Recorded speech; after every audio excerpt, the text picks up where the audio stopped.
Take me back to that era and describe that time for me in your career, in your life. Well, it was an extraordinary time, really, because, number one, models before me all came from kind of either posh families or aristocratic families. I think I was the first working-class models because it wasn't really an option.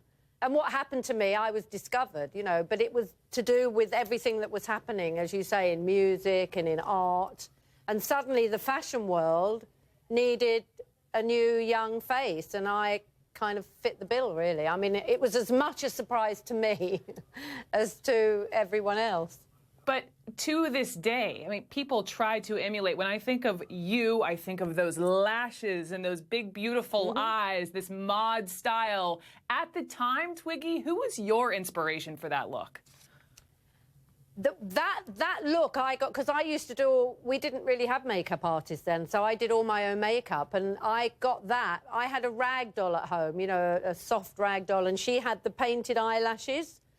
And so one weekend from school, I decided I wanted to try that out, and I stuck on the false eyelashes on top and drew the ones, you know, and that's what became known as Twiggies when I was discovered.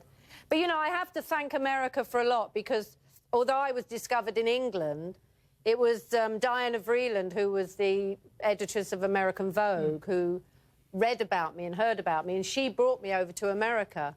And I thank her forever, because she changed my life. Because it was one thing being very well known as a model in England, but she kind of turned me global, as they say today. So as we think of just the Beatles and also you, and we talk about the British invasion coming to America, and just boom, you experienced that firsthand. And when you think of the 60s, beyond the eyelashes, what articles of clothing, what looks, really do you think come from that era that I think still hold true today?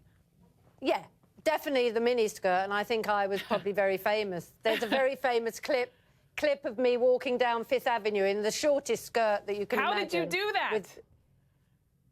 That's how I dressed. I mean, I used to make all my own clothes. I loved sewing, which I still do, which is lovely because I now design clothes for my ranges, but I used to make them because I couldn't buy them.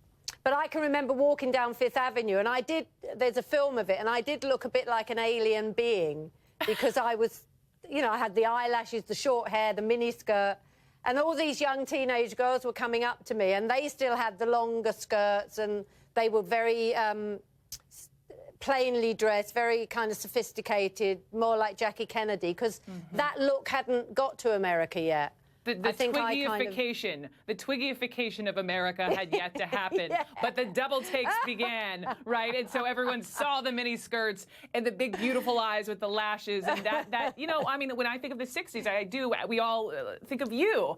And I'm curious, just to put fashion and looks aside for a minute, just as a woman of the 60s, where a lot of the focus tonight is on music, on Motown, on the Beatles, on Creedence Clearwater Revival, the Stones.